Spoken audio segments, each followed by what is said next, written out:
So for our viewers who might not be familiar with what you do, how do you normally introduce yourself? Well, I'm most famous for running the pronatalist movement in the United States. The pronatalist movement is tied to falling fertility rates. I run the Hmm. Pronatalist Foundation. We were the couple who went viral as being the elite couple breeding to save mankind. Um, and really, what we are attempting to do is bring attention to both the severity and swiftness of the issue of falling fertility rates, as Yep. well as the downstream consequences of that. Yeah.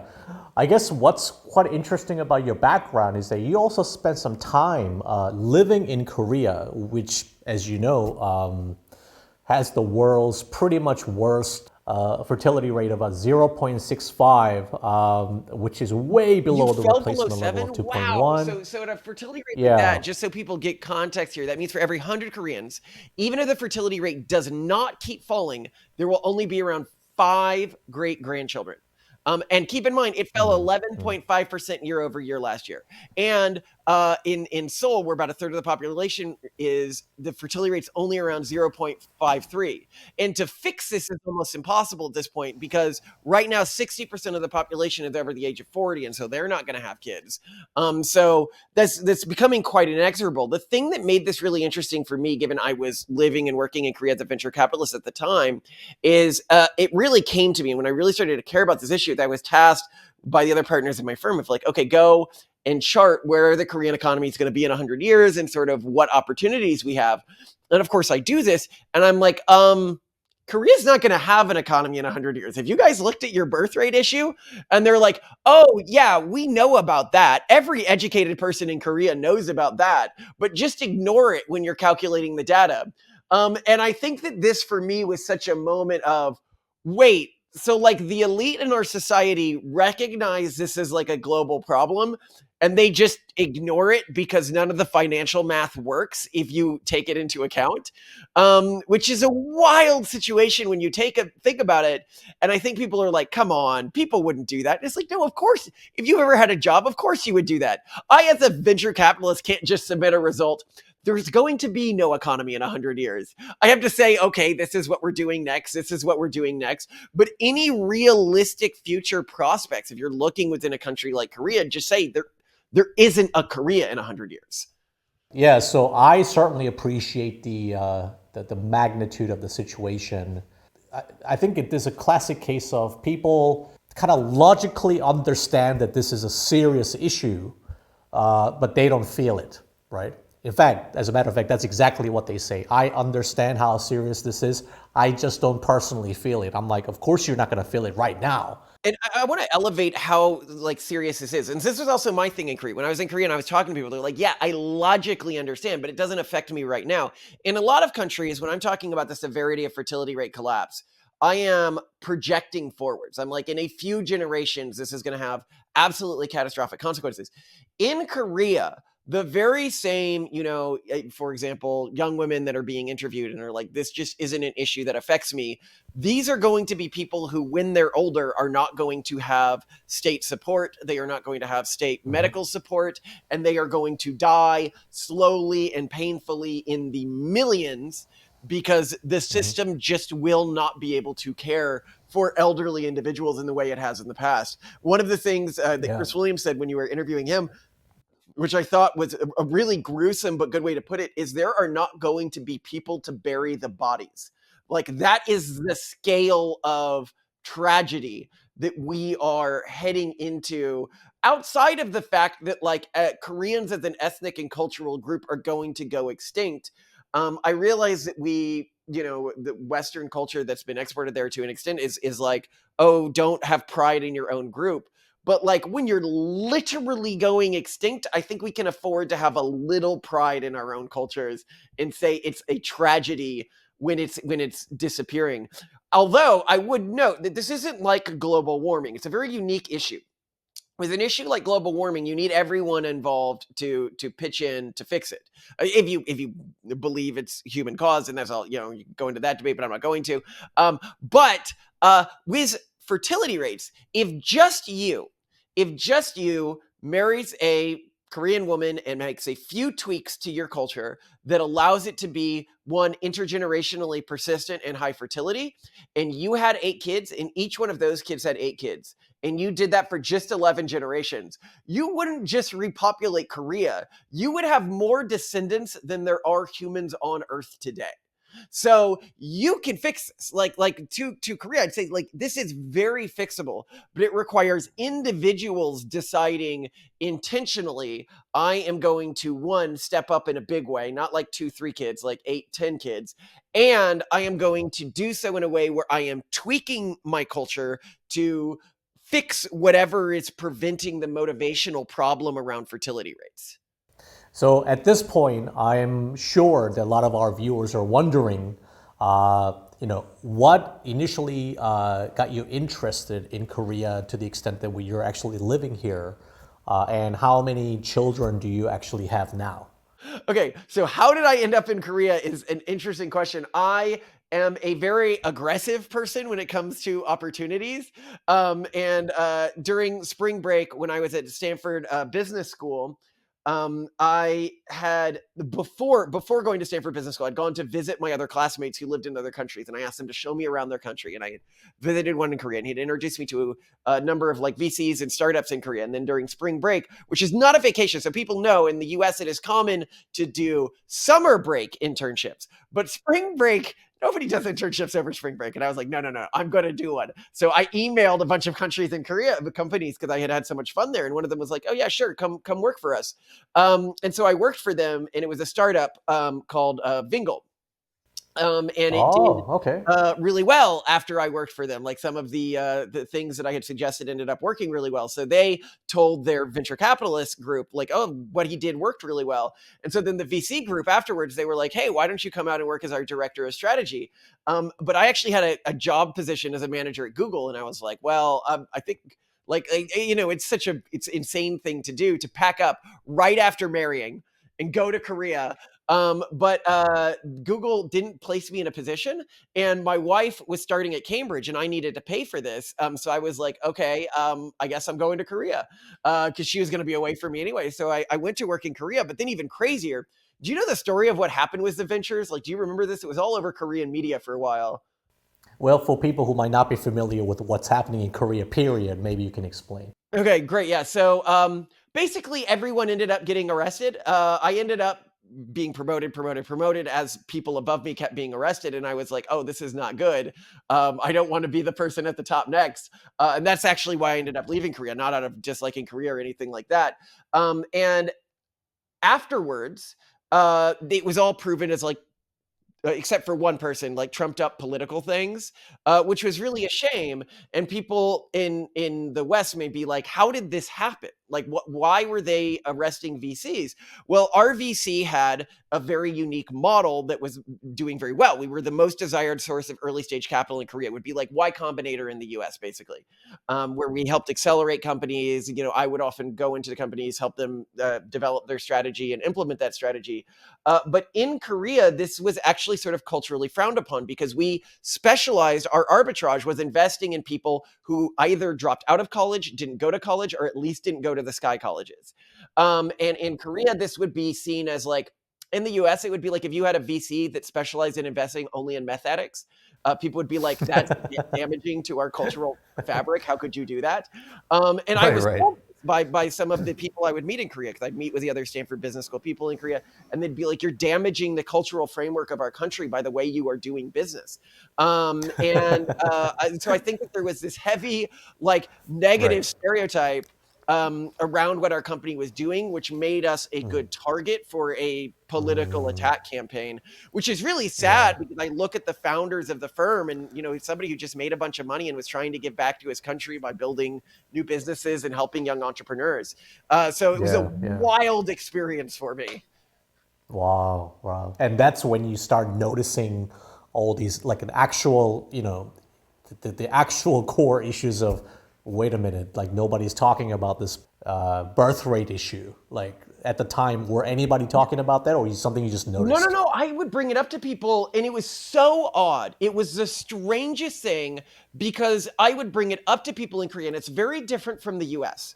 So coming from Korea to the US, I'm often like, it's traveling backwards in time 20 years in terms of dealing with this issue.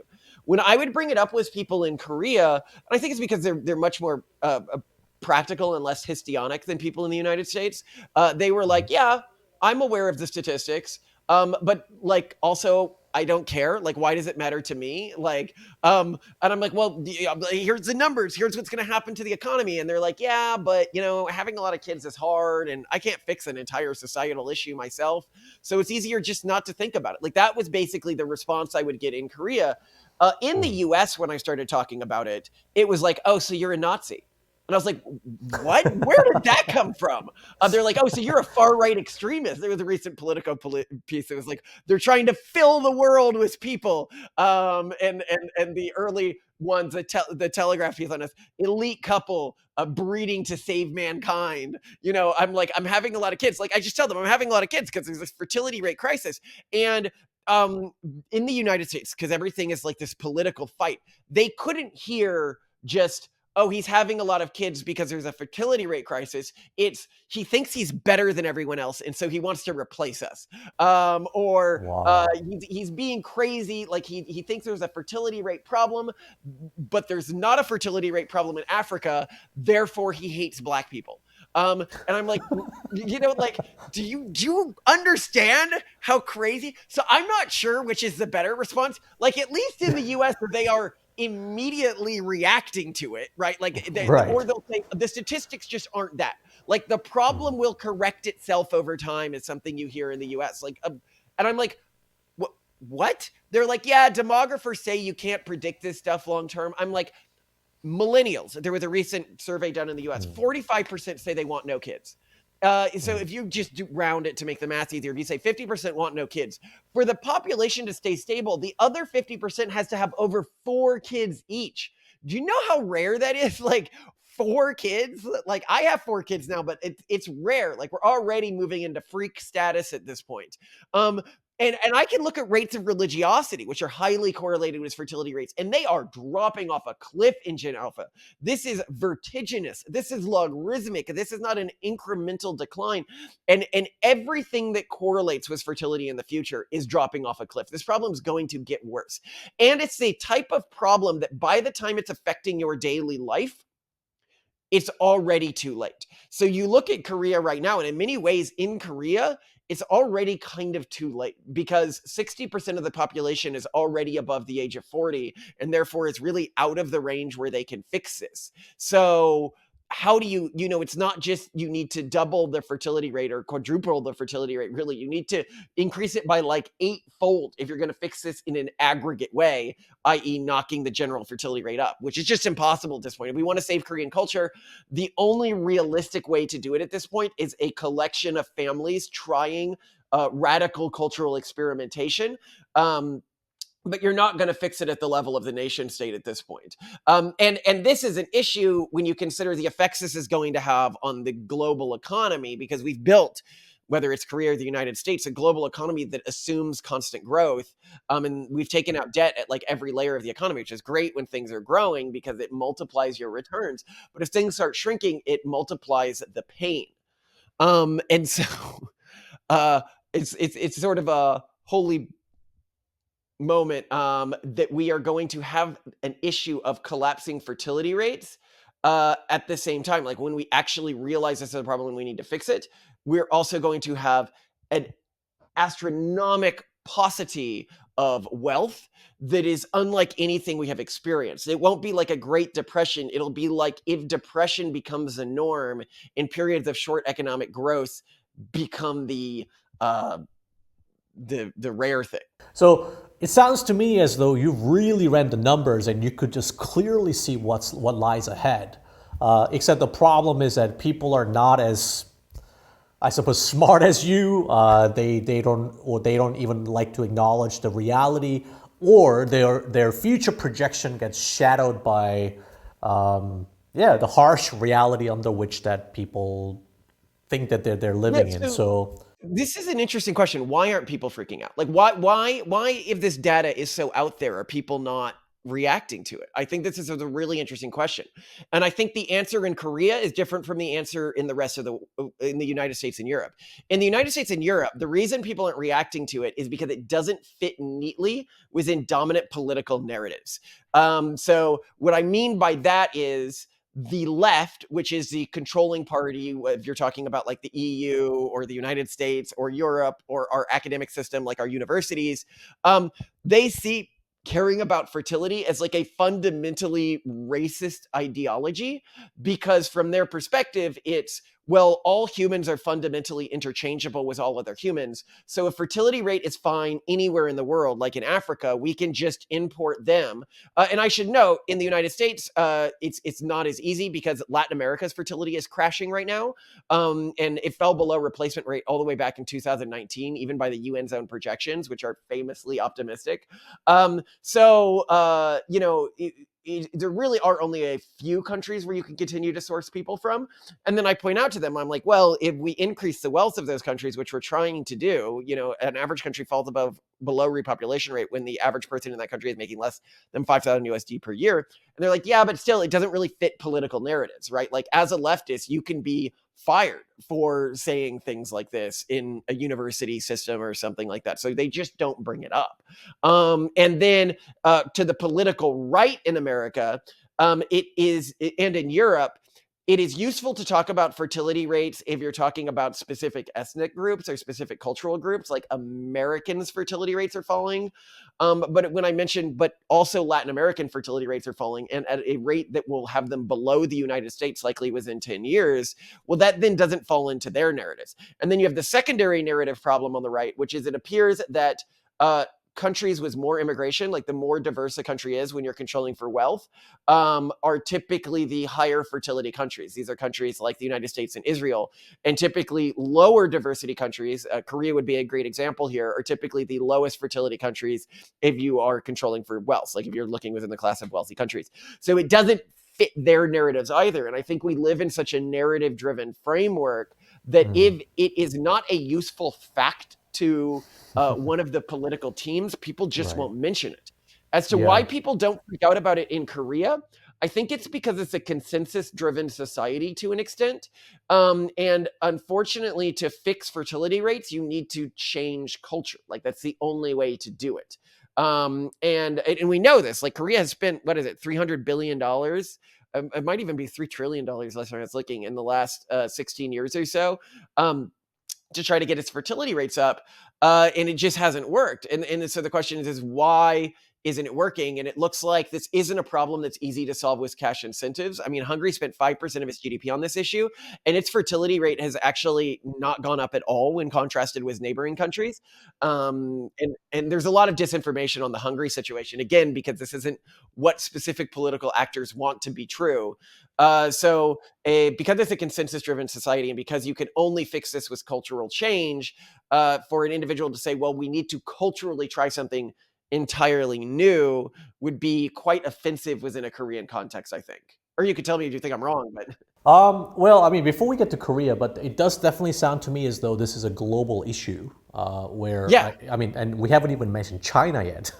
So, like, it almost like, where is there any country where the fertility rate is like constant, or it's actually growing at this point? Yeah, there is a country that's, so first of all, we should note that fertility rate is always going to be high in poorer countries. Everyone's like, oh, it's an economic problem. And I'm like, well, it's clearly not, because both within countries, so within the United States, the less money you have, the more kids you have, but also between countries, the less money a country has, the more kids it has on average. And on average, a country is above fertility rate when the average citizen is earning less than 5,000 USD per year. Yeah, so you can fix this problem by being poor. That's one way. But there is one wealthy country that bucks all the trends, and this is Israel. And I think that Israel shows us a lot of what we need. One, you need pride in your people, and this is one of the big, and you need hope for the future. You need a hope that there is economic potential and meritocratic potential for your children. And I think that if we're like, why is fertility rate so low? I mean, there's a number of factors we can talk to, but I think a big one is hope. Like a lot of Koreans don't like the experience of childhood in Korea, and they don't like the experience of being an adult in Korea right now. You know, it's got one of the highest suicide rates, I think the highest in the world right now. And so the question is something like 50% of all deaths for people in their 20s are suicides in Korea. Like that is an insane statistic.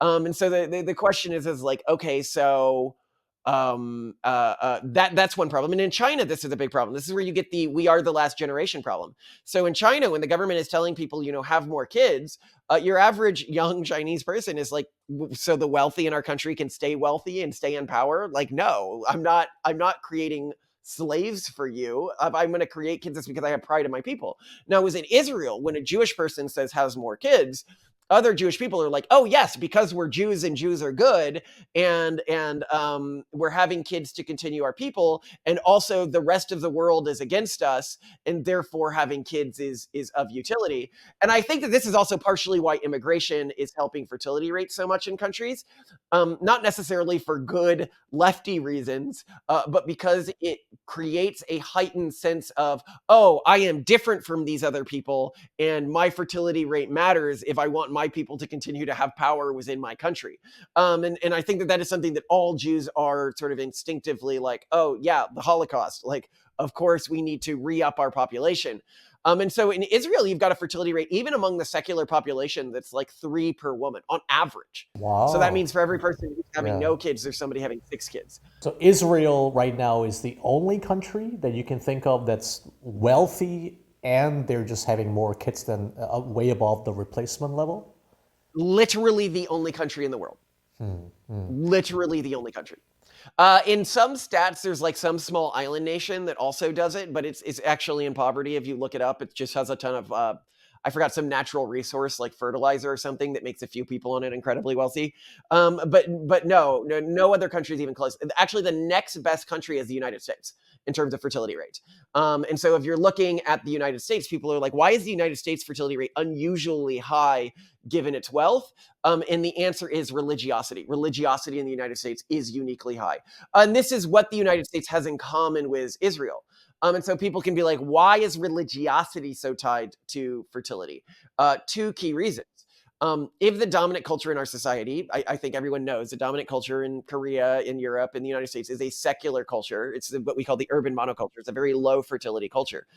If that culture is low fertility, then to be high fertility, you must be different from that culture. And to be different from the dominant cultural group in our society, outside of being in some often age-gated subculture, like being a goth or something, you're going to be in a religious community. And so that's where you get the cultural diversity that allows for high fertility. But then the second reason is that historically, people are like, why do people used to have lots of kids? In the United States, in the 1800s, the average woman had 7 kids. So to put that in context, that means that for every woman having no kids in the 1800s in the US, or every person who didn't get married in the US in the 1800s, there was a family having 14 kids. Like just to give you an idea of like, and people are like, why do they have so many kids? It was because more kids meant more wealth. Until very recently, maybe like 2-3 generations ago, that was true. It was more kids for the factory, more kids for the farm. This is true in Korea or the United States. When we ended that, we transition to a society where the more kids you have, the less wealth you have, the lower your quality of life, and the harder it is to set up every one of those kids to maintain your same social and economic status. This created a problem where there is, from a hedonistic perspective, like if you are operating from a totally secular framework, um, there's sort of 2 dominant secular frameworks, I'd say. One is like broad personal hedonism, and one is utilitarianism. But if you're operating from a hedonistic perspective, right, like how does every kid benefit me? The answer is that they don't. Like above 2, like if you're just trying to masturbate some sort of feeling of being a parent, you're not really going to get additional between 2 and 4 kids. And then some people, just due to usual genetic variability, are not going to want to have any kids at all. So you're really going to max out at about 2 kids for personal hedonistic reasons. And so you can say you then need some exogenous motivator to keep a population stable, some reason for having kids beyond just it's what I want to do, or it's what makes me feel good about myself. And that is only applied by exogenous motivators, which are often religious in nature, like ideological in nature. And then if you're a broad utilitarian and a secularist, well, then you need to adapt into your world framework that, fertility rates are falling and it is bad, like I am hurting the world by having fewer kids. But if that's the case, a lot of people are like, yeah, but I could save the money I have from having kids and donate it to another country. And the money will go further than it would have had for my own kids. And so broadly, if I'm only considering in the moment utilitarianism instead of projecting forwards utilitarianism, what I'm doing isn't helping things. So why do you think even when guys like Elon Musk says that, the biggest crisis that we are facing as humanity is actually this decline in population, why do you think so many people are under this impression that no, it's actually, we have too many people everywhere? It's like, is it like a fundamentally anti-human sort of like sentiment? It is a fundamentally anti-human sentiment. And I think that you are capturing an ideological truth here. So when we talk about the urban monoculture, this dominant cultural framework around the world today, the moral framing it has is very different than the moral framing a lot of people assume that it has. Like it will tell you, I'm all about equality, but not really. Maybe it used to be about equality. But these days, what it's focused on is the removal of in the moment suffering. And in the moment, anything that blocks you from doing whatever you want to do. So it will say, you happen to be aroused by X, just go do it. No other culture was like this historically. You want to believe your Y, just go do it. You want to, and when I talk about it being in the moment, a reduction of suffering, you see this in stuff like the fat acceptance movement, right? Like Hayes, healthy at every size, where they have departments at universities, fat studies departments, that are basically entirely dedicated to criticizing other departments when they say things like obesity is unhealthy. Now, every sane person knows obesity is unhealthy. So why would you criticize people for saying obesity is unhealthy?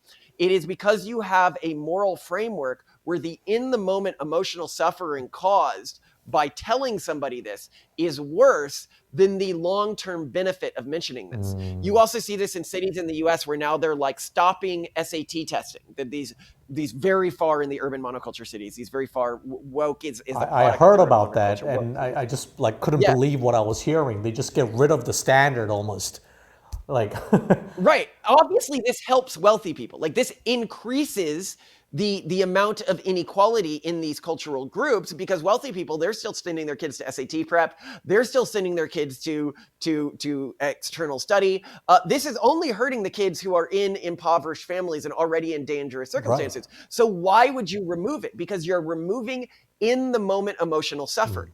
Now, this gets really interesting. If you have an entire cultural framework and it's a dominant culture in our society and it's based around the removal of in the moment emotional suffering without any sort of a long-term perspective, well, then no kids makes perfect sense, both at the level of individual action, because having kids requires sacrifice. So if you are recruiting people by saying, if you join our cultural group, you get to do whatever you want, whenever you want, without any consequences, and feel no in the moment emotional suffering, you're not going to be pushing people to have kids. So that is one thing. But also, you begin to get this asymmetry idea, which is, well, if suffering is the core bad in the world, if there are no more humans, then there is no more suffering.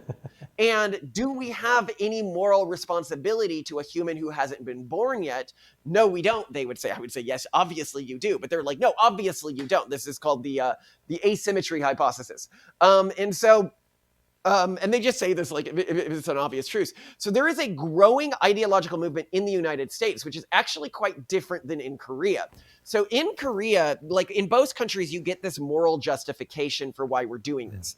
In Korea, it's, well, we're doing this because of sexism and we need to end this sexist culture. And so you have things like the 4Bs movement or the 4 No's movement, as it's often called in the United States. You know, no sex, no marriage, no kids, no I forgot the fourth one.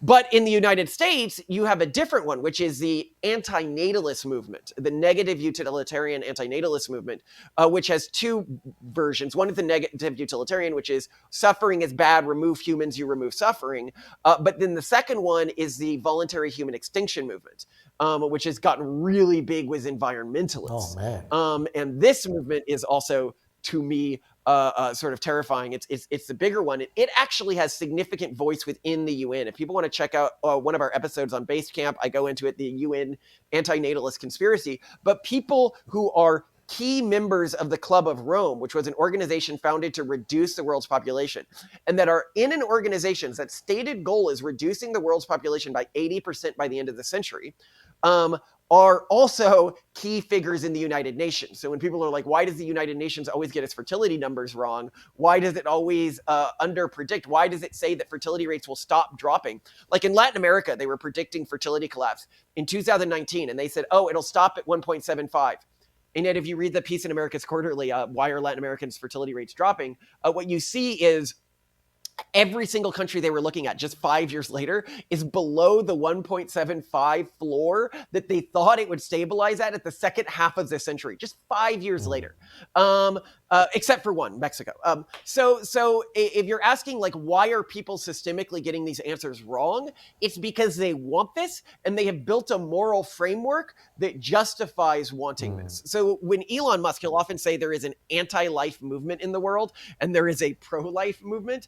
I actually think that this is true. It really is becoming about a conflict between an ideology that believes in an optimistic future for our species, this pluralistic interstellar empire, and then there's another group which is fundamentally nihilistic and thinks that humanity is a blight upon this world, very similar to the Agent Smith speech from The Matrix, which actually brings me to a point that I often think about. You know, people often talk about taking the red pill, and I always hate that. Yeah, in The Matrix, you take the red pill and that gets you out of the Matrix. You see this broad structure that's a lie that has been built in our society, but so many people take the red pill, they see the broad structure, and then they become like the villain from The Matrix, that guy who ends up betraying everyone just so he can eat steak and be happy.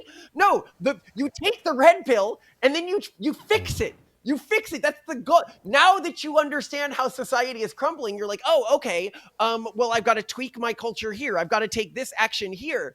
And so if we're in the Matrix, you know, that we've got our Agent Smith out there, but then we've got like the MGTOW and red pill community that's taken the red pill and is like, okay, I'm betraying everyone. Just going to clock out and eat my steak. And even though I know it's all a lie now, I just want to forget.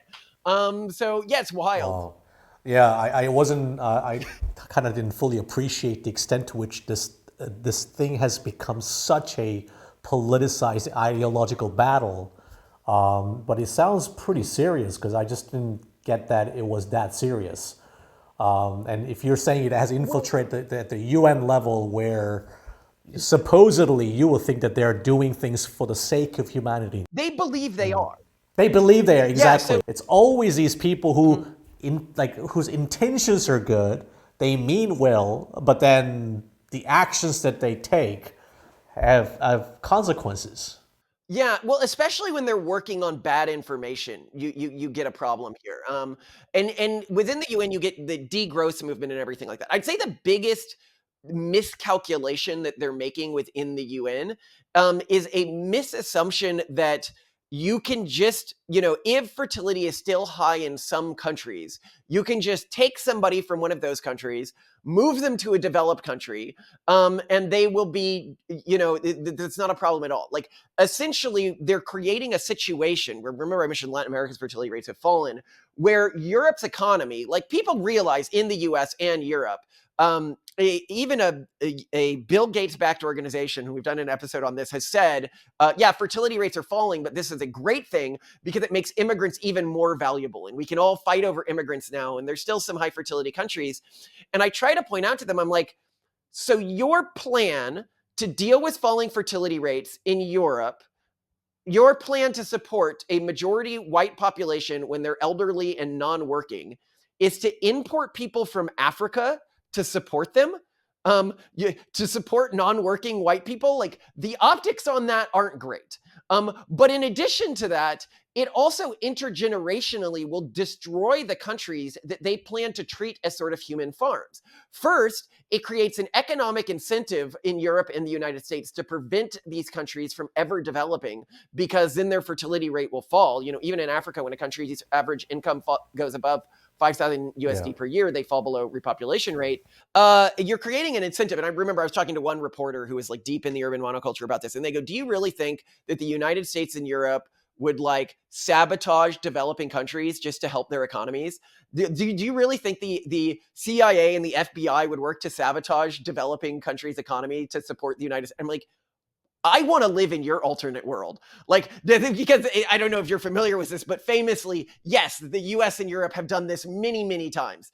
But not only are you creating that problem, but you are dooming these countries you're turning into human farms. You know, you look at what's happening in Haiti right now, and this was almost an inevitability when you have a country where 89% of college grads were leaving the country for like the past 3 or 4 generations. If you do that for 3 or 4 generations, ignore the genetic effects of that. Even just think about the cultural effect. If you are intergenerationally removing everyone who was part of because there is cultural diversity within countries, everyone who is part of a cultural group that led them to go to college at higher rates, you are dooming that country's potential, like economic potential. You are, you know, if we are treating these developing countries like a farm that we are harvesting for immigrants, we right now are implementing unsustainable harvesting practices, which are going to destroy the land or the countries that we are, just ruthlessly exploiting. And we are exploiting them. You know, these countries are investing in these kids during their child years. They are investing in educating them, and then they're not getting the rewards for them during the kids' economically productive years. We are in the developed world. Like, that is an exploitative colonialist framework, to use the words of the urban monoculture. I mean, what you're saying to me, it's all pretty much just common sense. I mean, I don't think anybody who doesn't have any specific political agenda would really disagree with you on anything you say. Well, they do. Just, in the US, I don't know, like, people who know, like, when the elite couple breeding to save mankind meme went around, people were like, how dare they call themselves the elite couple? I was like, that was an antagonistic news article. I did not control what they called me. I didn't go around calling, like the level of antagonism. In the recent Politico piece, there's a far-right movement trying to flood the world with population. This is given the fact that you went to Stanford, presumably in this probably the most liberal area of the United States, yes. And my wife is from San Francisco. All of a sudden, you have this like a far right, extremist type of a frame that's kind of set upon you. How do you process that? Like, you're just trying to do the right thing.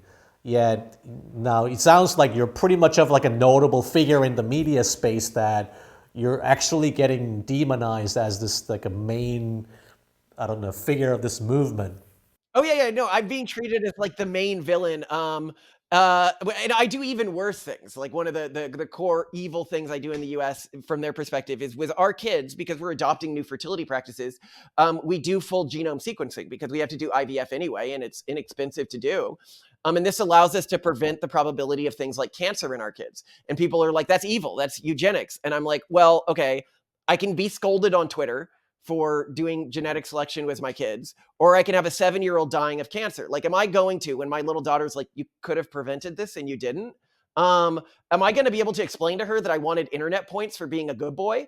Like that's horrifying, and people are like, oh, but I heard you also select for IQ. And it's like, yeah, it's an additional framework. You're putting your kids on amphetamines so that they can do well on school tests. Yet you have a problem with me just ordering the way that we're doing our embryos. So that's another thing that gets me scolded within these circles. But I think a lot of people, when they're being realistic, they're like, oh yeah, of course, good boy points are not worth the kid dying of a easily preventable disease. And one of my favorites with a Federalist piece on us.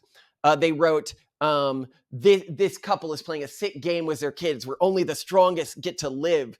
And I'm like, do you not know how sperm works? Because you're doing that every time you have sex, So like we do get scolded for other things. I'll say that as well. But yeah, broadly the fertility movement, like when Elon is talking about it, they're like, oh, all this extremism. And it reminds me of this movie in the US, Tucker and Dale versus the Forces of Evil, which is about a group of college kids that so dehumanizes, they're part of this urban monoculture. They so dehumanize other cultural groups, specifically the rural poor, that they can't see them as anything other than monsters.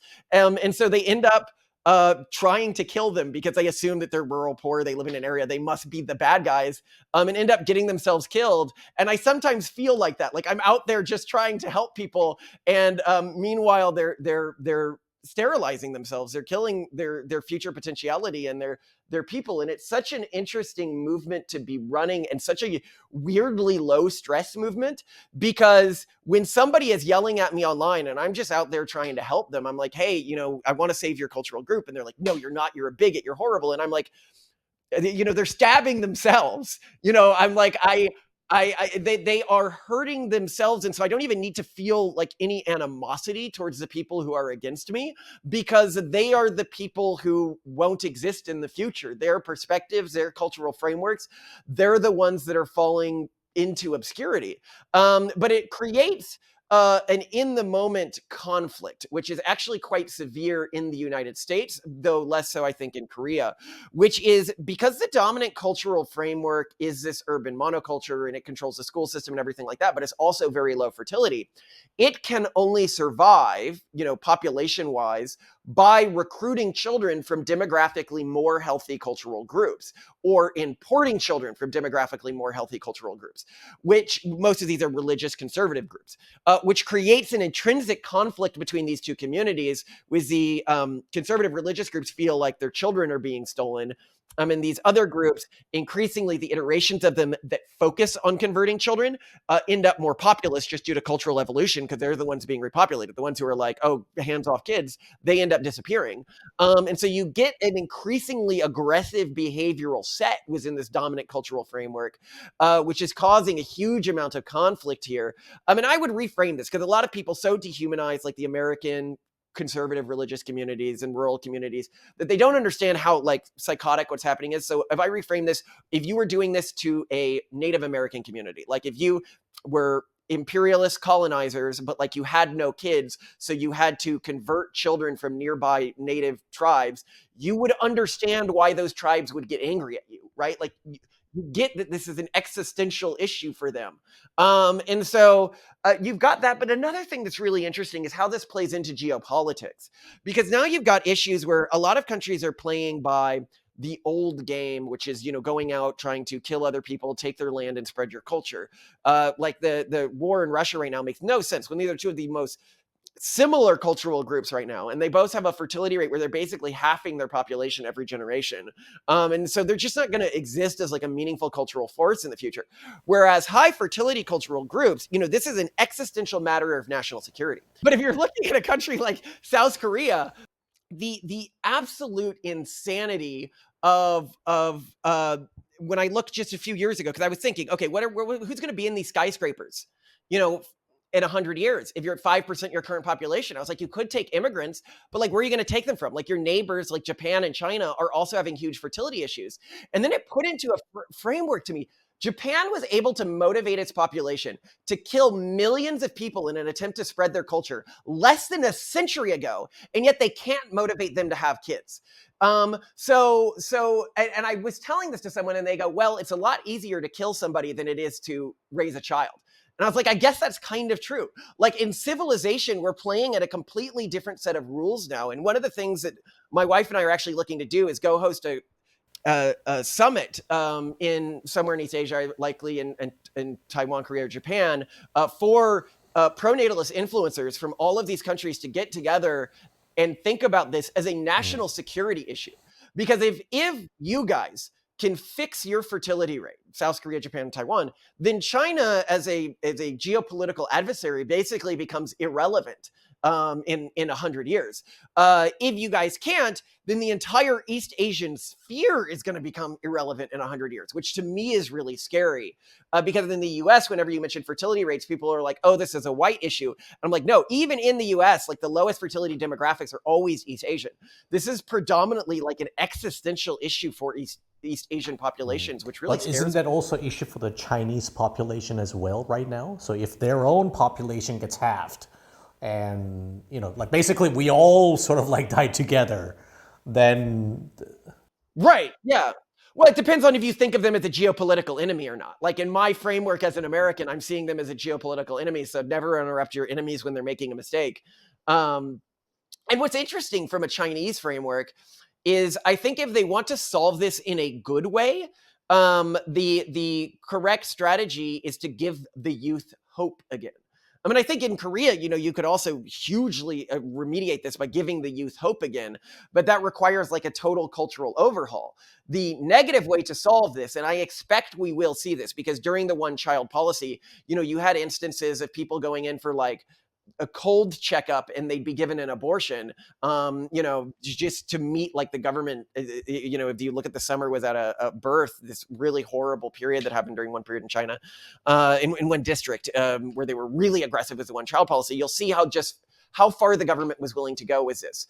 And I suspect that we're going to see involuntary fertilizations in the next 20 years within China. And a lot of people can say, Malcolm, that's crazy. How can you say this? And so I want them to say that so people remember, just like when I first started saying falling fertility rates are an issue, that this was not a common sense thing to say when I first said it, that it sounded insane when I first said it. But I think that some countries are going to adopt really aggressive policies to increase fertility rates that remove a lot of people's rights. And interestingly, as my wife says, like she's the number one feminist in the world, she said, because the only feminists that matter are the ones that are having kids, she says. And why is this the case? Because if we want women to have the choice to not have kids in the future, cultural groups that give them that choice need to survive. And the only way they survive is by being high fertility. And so the only way women in the future have rights is if cultures that gave women rights are able to motivate reproduction. And so what I would say to women in Korea, if you're talking about like the 4B movement, you need to find a way within your 4B cultural framework to still motivate fertility. Maybe artificial insemination, raising kids with another woman. I don't care. But if you want that cultural mindset to survive, you need to not self-sterilize. No one has ever defeated another group by having less babies than them. Reminds me in The Life of Brian, the crack suicide squad. You cannot win by killing yourself. Maybe there's a one legitimate, seemingly legitimate criticism of you, or even some of the criticism that applies to me as well, because whenever I try to speak up on this issue in Korea, people see me, and probably you, as it's like, oh, you guys are from this privileged background. Of course you're able to say all these things because you're comfortable. You don't have to worry about feeding your family, blah, blah, blah. When, the real people out there, they're really struggling. They can't pay for stuff and inflation going crazy, blah, blah, blah. So, what's your take on how people see you in a relatively privileged to sort of like, I mean, come on, you are, after all, a venture capitalist who went to Stanford, right? How many people can say that? Right, so right. how do you respond to those type of feedback? I would say that this feedback is primarily driven by an educational failure in our respective countries, which is, when I talk about the US average fertility rate in the 1800s being 7 kids per woman. So for every woman who didn't get married, somebody else was having 14 kids. The level of poverty we used to live in, the average person used to live in, was astronomical compared to anything we experience today. And the same is true in Korea. You know, in your grandparents' generation, when they were having tons of kids, they were in a level of poverty that is unmatched by even the most destitute individuals that are alive today. And we're talking about like the average person in these periods, where they'd just live with like part of their face Yeah. rotting off, or with Right. horrible diseases. Literally, like coming from a GDP of zero, like post-war. Yeah. Yeah, it is horrifying what they lived with, but they were still able to motivate kids. And I've gone back, and my wife and I have both read our great grandparents' diaries, you know, during World War II, during periods before that.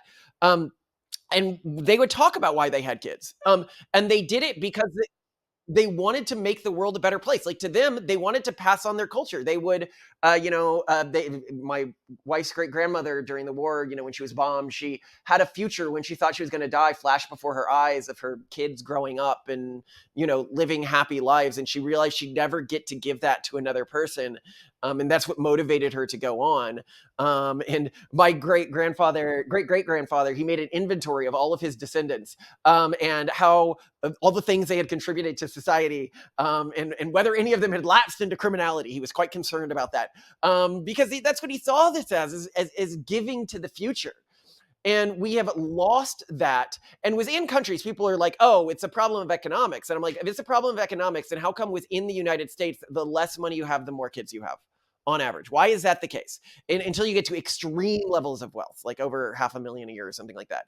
I think the same is probably true in Korea. The less money you have, the more kids you have. And I think what we're really seeing as a society, what is actually causing this fertility collapse, or this mindset of nihilism, it's being driven by us comparing ourselves to our parents' generation. And our parents' generation absolutely lived a life of more privilege than us. That is just obviously true. Life was easier for them. But we also obviously live a life of almost incomparable privilege to people living just a few generations ago. And so when we think sort of about relative privilege, I think what we're dealing with as a society is a confluence of two things. Living in a genuinely post-scarcity world. And people can be like, how could you say this is a post-scarcity world? And it's because you don't understand scarcity. You think that scarcity, like, if you're not starving to death, and if the government's giving you like basic drugs to not die, you are living in a world that is post-scarcity from the perspective of people any time before 200 years ago. We thought that when we entered a post-scarcity world, the thing that people would indulge in was hedonism. And we were wrong. It turned out the thing that people feared most was responsibility. And the way you get out of responsibility is self-victimization. And the fact that our population lives in an environment, and our generation lives in an environment that is harder than our parents' generation, makes self-victimization very, very easy, because we are contrasting ourselves with the parents' generation. And myself, like the way I frame this and the way I think people should frame this, is see yourself as the sort of direct descendants of your great grandparents or your grandparents, and just sort of ignore your parents' generation. Like, they sort of failed. Okay. We'll just go directly after the Great War. Like, that is the generation that we are trying to live up to. And we can say that a couple generations got spoiled by wealth and luxury and made a lot of cultural mistakes. And it wasn't that the generation of the Great War was perfect. There were a lot of things, like in the US, racism, sexism, that we can work on. But I almost sort of look at it as we need to take where they were and then take a branching timeline. Say, okay, in timeline A, the way they tried to solve racism and sexism just made everything worse. Yeah, they solved those specific issues, but they created bigger gender problems. They created bigger interethnic problems. Let's go back to trying to solve those problems, but solve them with completely new cultural solutions. But cultural solutions that also keep people proud of who they are, and proud to contribute to the future, and not nihilistic in their interpretation of the future. Do you think it's possible, because everything in history always gets repeated, right? So we are facing like there's who knows, there could be another pandemic, could be like a serious World War III type situation. If those horrible scenarios were to take place, do you think that actually helps us to go back to our, tough grandparents mentality, and like the human survival instinct just kicks in, and then we start having more kids almost that way? Because ironically enough, we're too Yes. comfortable. That's the problem, right? That's why nobody wants to take responsibility, complain Yeah. about everything, have this perpetual victim mentality. But what if the macro economic situation, or like our own very survival, hangs in the balance? How will that alter the behavior of like humans, basically? So just generally, suffering does increase fertility rates, as does math death. So if you look at studies that have been done on tsunamis, which obviously hit randomly, so we can look at villages that were hit by tsunamis versus culturally and economically equivalent villages, and fertility rates explode afterwards in the areas hit by tsunamis. And so you could even argue that this could be what caused the baby boom after the Great War, the Second World War, which was that people saw so much suffering, it triggered this instinct to have lots of kids. So yeah, it almost certainly will increase fertility rates organically as suffering increases. The question we have is, do we have enough people in the right age range to carry society forwards when we hit those marks? So if we hit that mark and 90% of the population is over the age of 40, well, then it's really hard to reverse even with that small population. I mean, obviously society is going to eventually correct itself. The cultural groups that are able to motivate fertility are going to replace the cultural groups that are not able to motivate fertility. This is just an obvious thing. The question is, how many ethnic groups and cultures are going to die out? How much human diversity are we going to lose as a response of this? And is your cultural group going to be one of the ones that makes it through this trial, which we call in our stuff the trial of the lotus eaters? We're walking through the valley of the lotus eaters. And for people who aren't familiar with the story of the lotus eaters, it's one of the Greek myths, which is an island that has this beverage that is so intoxicating when you eat it that you just end up obsessed with it, and you never leave the island because it's so tempting. And in this world of AI girlfriends and maybe even AI children and infinite pleasure at your fingertips, who can make it through this, and what does humanity look like after we get to the other side of the valley of the lotus eaters? And the thing that scares me most about this trek through the lotus eaters is there is one cultural strategy that has been incredibly effective at getting people through the valley of the lotus eaters, which is to take hot pokers and blind yourself. And by that, what I mean is, if technology is what is tempting people, then attempt a cultural strategy that heavily disengages from technology. If wealth is what is lowering fertility rates, well, then prevent members of your cultural group from getting educated. If talking to outsiders is why people are deconverting from your cultural group, then adapt an incredibly xenophobic cultural attitude. And this cultural strategy has co-evolved in religious and cultural groups, going from Muslim groups to Christian groups to, all sorts of different groups. We're seeing this all around the world. Not in Korea, interesting. And that's because Korea is so monocultural that you haven't had a distinct cultural group that is like incredibly technophobic form. But we are seeing this. And these people will make it to the other side of the valley of the lotus eaters. So in this state of collapse, we're going to have a population in the world that is much larger than it is today, which is technophobic, xenophobic, and economically unproductive, and very angry. If we are entering a collapse of an empire, you talk about history repeating itself. We see during the end days of the Roman Empire, them talking about fertility rates in their elite being an issue, and trying to implement policies to fix it. If we're entering another dark age, well, now we have a dark age with nukes. Okay, Right. Which Right. should scare people a lot, because it's not going to be like, if the warring states after the Roman Empire had nukes, would humanity still be here today? I don't know, but I kind of doubt it. So not only are we entering a dark age with nukes, but if it's a dark age that is going to be incredibly more hostile than the age we live in now, that won't have many of the value systems that I think, when we criticize the urban monoculture, we sometimes forget the benefits of the cultural detente it has had. At least we're not killing each other right now. When it collapses, we will be again. And so a lot of people, they look at me and they go, why are you so obsessed with industry? Why are you so obsessed with technophilia in terms of cultural groups that make it through this crucible that we're going through? And the answer to that is a less industrious or technologically proficient cultural group is always at the whims of its more industrious and technophilic neighbors. Amish in the United States are only able to be Amish because America allows them to be Amish. If we decided one day you're not allowed to be Amish, Right, we'd just go and kill exactly. them. Yeah. Yeah, so this becomes scary if it turns out that one way to get through the Valley of the Lotus Eaters is blinding yourself, is incredible technophobia. Fine, but then if any group makes it through that is technophilic, then you live in their world. If, as I think is going to happen, China moves to forced insemination and they're able to stay high fertility and technophilic because of that, then they control the future of the world. If one company like Google or something, or some AI company is like, oh, we need more programmers, let's breed them, but then also like, let's breed them protein deficient in one protein so they have to work for us, then they end up controlling the future of society.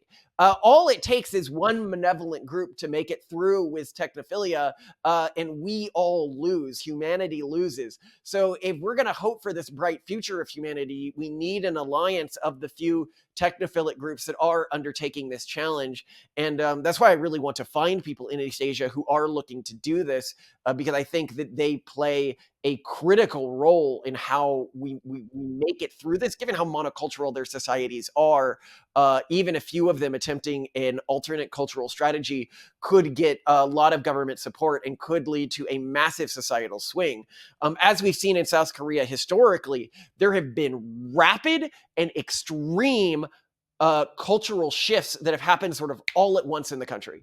And I suspect that we could, if we can get a few people doing something high fertility and then have that boosted by the government, we could see that again, leading a country like Korea to move from a dying country right now to a country that is the dominant political and economic force of the future of human history. Notwithstanding all the realistic concerns and doubts and the cynicism that average Korean people might have towards people like us, like what would be the adequate number of children that people should be having right now in Korea for us to even have a fighting chance of escaping this cliff that it almost seems inevitable at this point? Well, so yeah, what I say is there's two solutions Korea could attempt. One is, okay, we're going to try this at the average level. Like we're going to try to make incremental changes.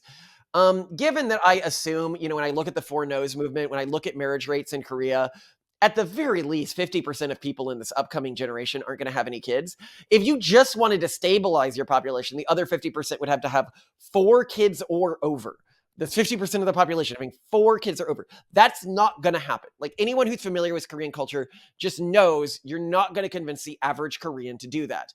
So then the question becomes, okay, realistically, how do you solve this? Well, you need a small cultural group in Korea to be extremely high fertility. I'm talking 8 to 12 kids. That I think is doable. Because as I mentioned, we had you on our show and we were talking about Korea has generated many extremist religious movements or cults like the Moonies or various other ones. I think what it needs to do is somebody in Korea needs to say, okay, I'm going to create a cult, but it's going to be dedicated to being high fertility and incredibly technophilic. And I think that Korea actually has the cultural technology, like broadly speaking, in a way that the West doesn't, to facilitate that. And if it can create that, then it controls the future of our species. What's so cool about the fertility crisis is that the people who fix it win everything.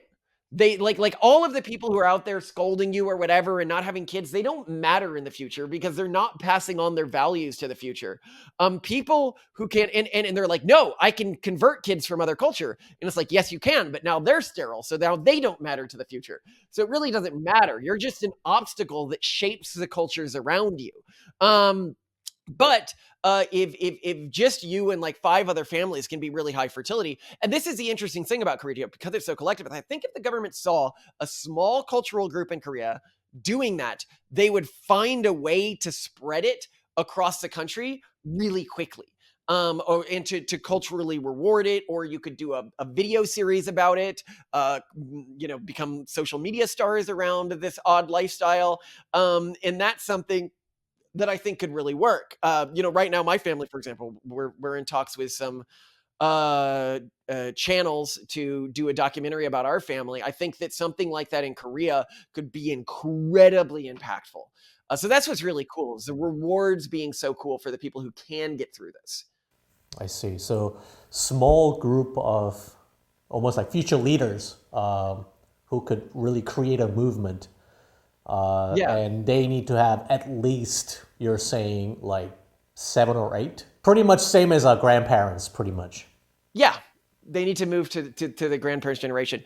And people can be like, that is impossible. It's impossible if you're sending them to Hagwons, if you're competing within the existing system. If you go a different pathway, like with us and all of our kids, it actually gets a lot easier after kid number 4.